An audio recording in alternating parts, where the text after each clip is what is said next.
Hi, this is Jaci Russo. Welcome to iDS Talks podcast. Joining me today are not just one, but two special guests, Pam Keller and Lisa Evans. Ladies, welcome to the podcast. Thank you. Good morning. Thank you.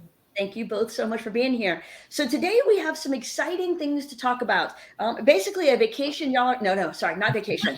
Spa and resort work trip that you are going on to San Diego.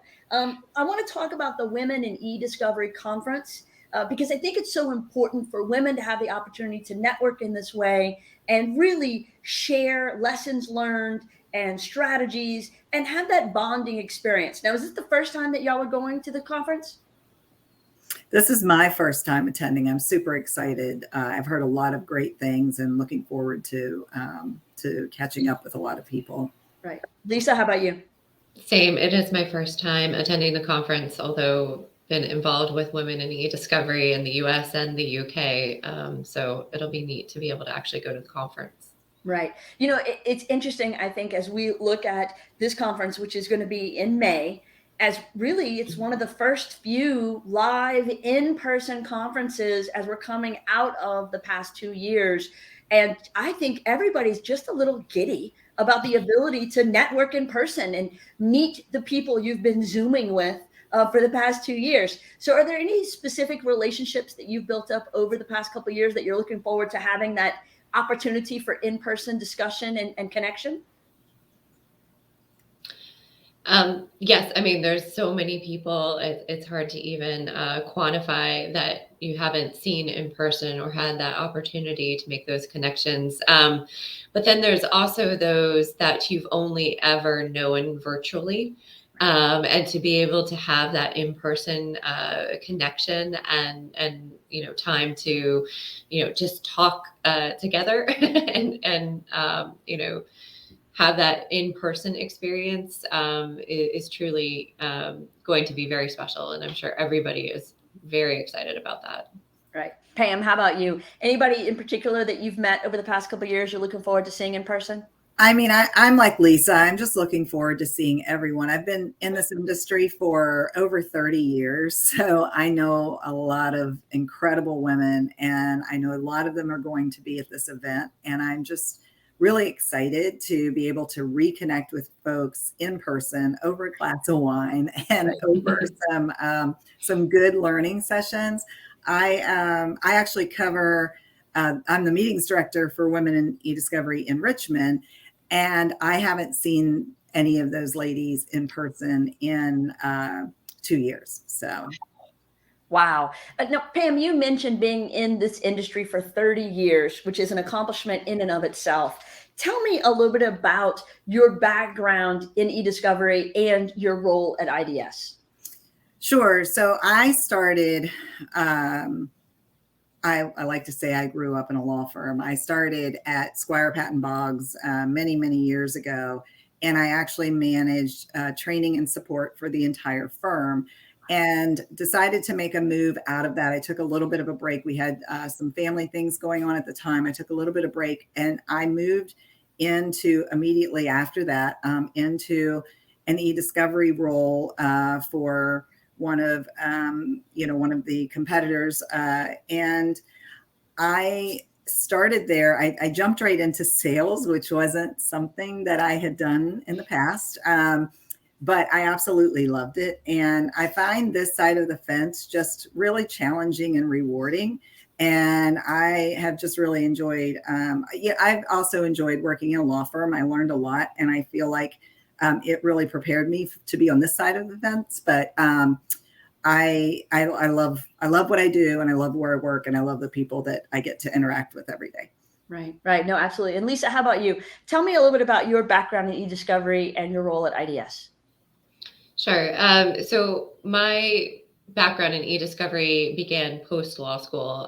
So I was a paralegal and decided to go to law school, and then found myself in a large room full of people doing doc review, and curiosity got the best of me, and I was intrigued about the technology that we were using at that time. And so my career is now 10 plus years in eDiscovery. And so if you had asked me when I went to law school if that's where I would have ended up, I would have looked askance at you. But it's now becoming such an integral part in the development of lawyers and not just technology.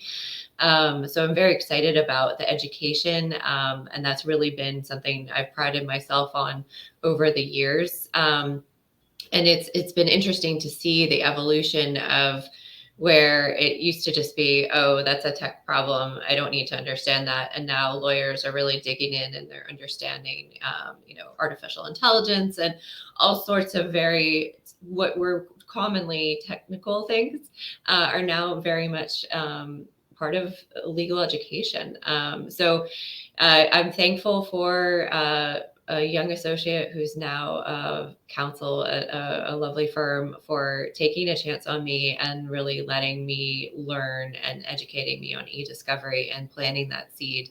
Right. It's enabled me to move all over the world and have a very fulfilling career.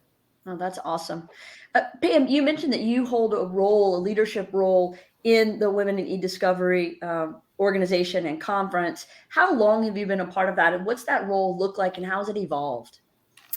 Sure. So I'm fairly new to the role. I've been involved in Women in eDiscovery for years, the DC chapter, the Richmond chapter, and the Philly chapter.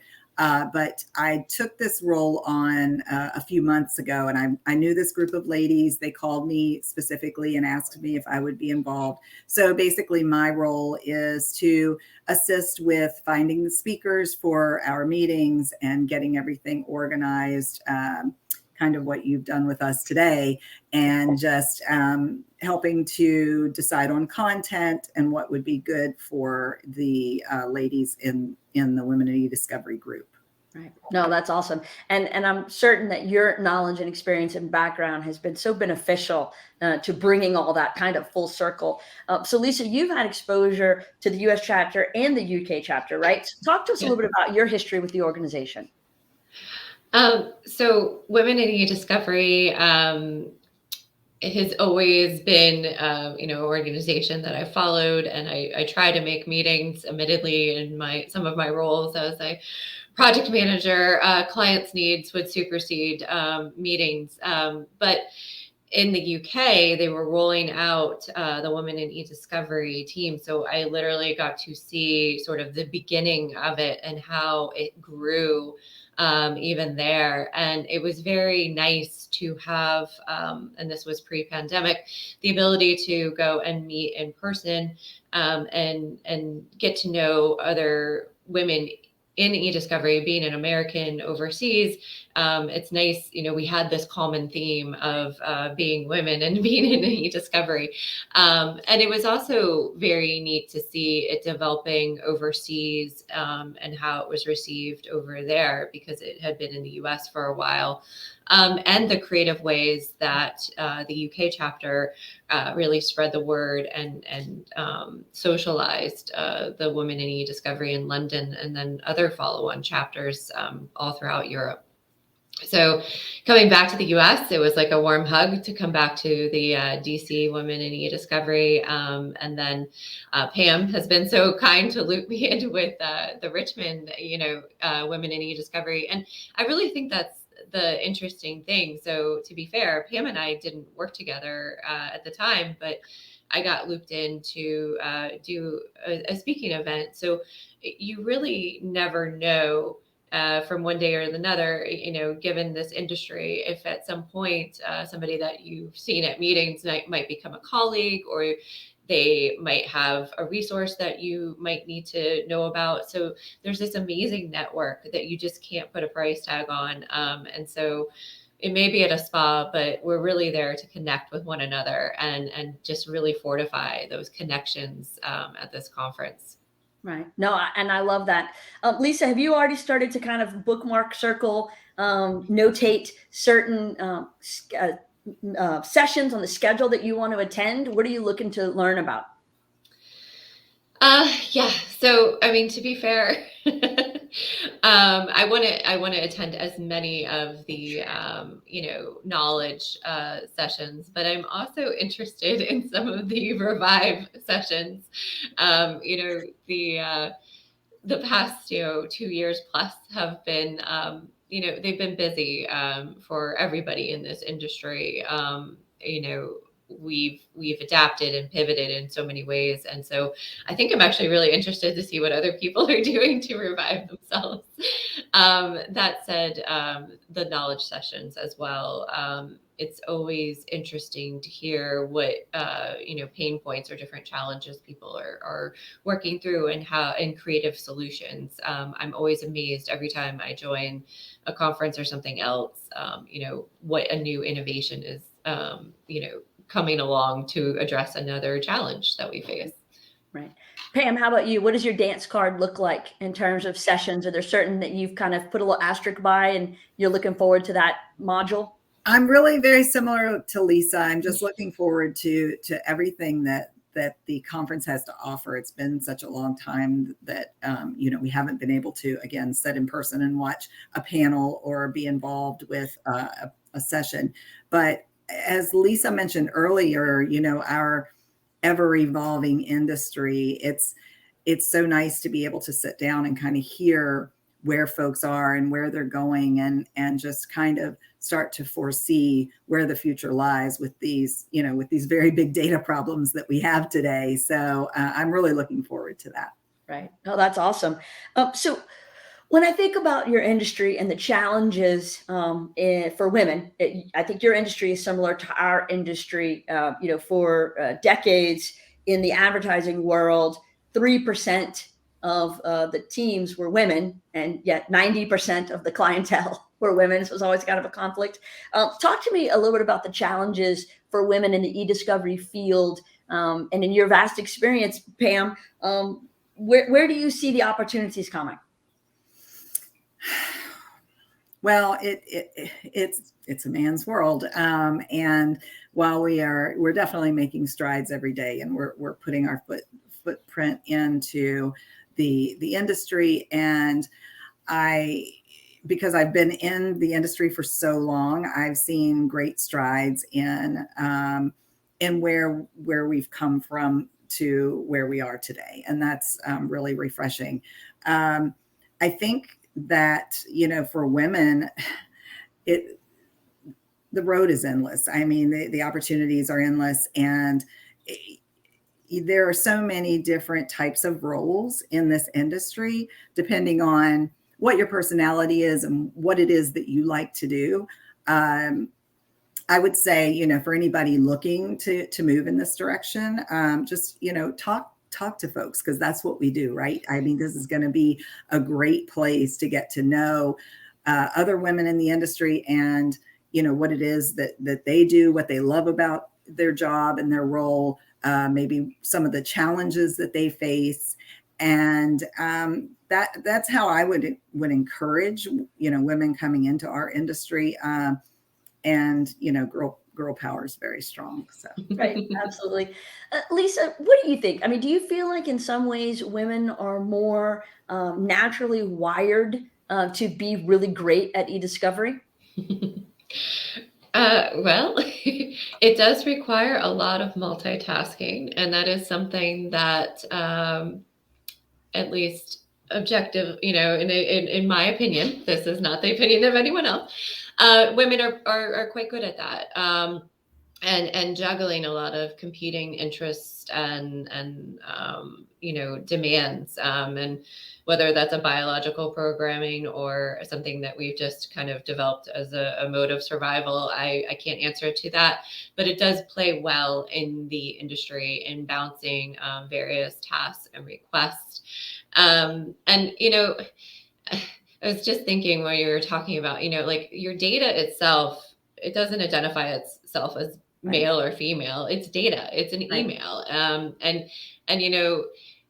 So it really, there shouldn't be a huge difference between whether a woman's involved or a man's involved, but we do have different ways of thinking about things and tackling different problems. And so I think that's really what Women in eDiscovery has managed to do, is to highlight that like women should be at the table, not just because we are women, but because we have a different way of thinking about things or looking at things.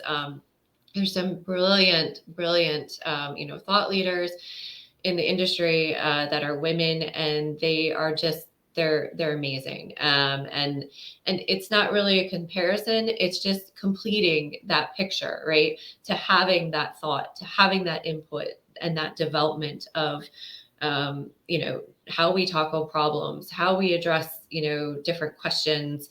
And something else that I think, as Women in eDiscovery is a very inclusive group. It's not just furthering women, but it's also other underrepresented groups within eDiscovery as well. So while you're raising women up, to be raising other people up as well. And so I think there's a lot of compassion that is brought to the table through Women in eDiscovery. Oh, no, I think that's a great point. Pam, anything that you want to add to that? No, I think, I think that as women, as Lisa mentioned, we do bring a different set of skills. Organization is another one that comes to mind when I think about our role and our job. And I just think that when you combine, right, the teams, there is a place at the table for us. And I think this is why this group, I believe, was partially created to begin with, and years ago. And it's really given us a space to come together and talk about these things. But I think that we've made it obvious that we deserve that place at the table. 100%. I couldn't agree more. Pam, what advice would you give to women who are looking to go into this field in terms of their personality traits, their curriculum, their knowledge base? What path would you set them on? Well, as I mentioned earlier, I think it just really depends on who you are and what you're looking for. I mean, me personally, I'm on the business development side, so typically that requires an outgoing personality, someone that likes to get out and talk to people and interact, someone that likes to be a problem solver, to become a partner with another organization. But there is a place for everyone in this industry. If you're more of a behind the scenes person and you're more technical, I mean, certainly maybe you want to be a project manager. So I think it just really depends on who you are. But like I mentioned, there's a great group of women out there that's always willing to sit down and talk about who they are and what they do and what they love. And if that's, if you're interested in entering this industry and you're not already a part of it, or maybe you're looking to consider a different role, use the women that are around you, because every one of us will step up to the plate and be more than happy to talk about what we do on a daily basis and why we love it. Right. No, absolutely. So ladies, I know you're looking forward to attending this conference. I am now, after talking to you, quite jealous that I am not also attending this conference. And I know everyone else who's listening is thinking, how can I get to San Diego at the beginning of May? So tell me, what question do you wish I had asked, and what would the answer have been? Lisa, I'll let you go first. Ooh. I know.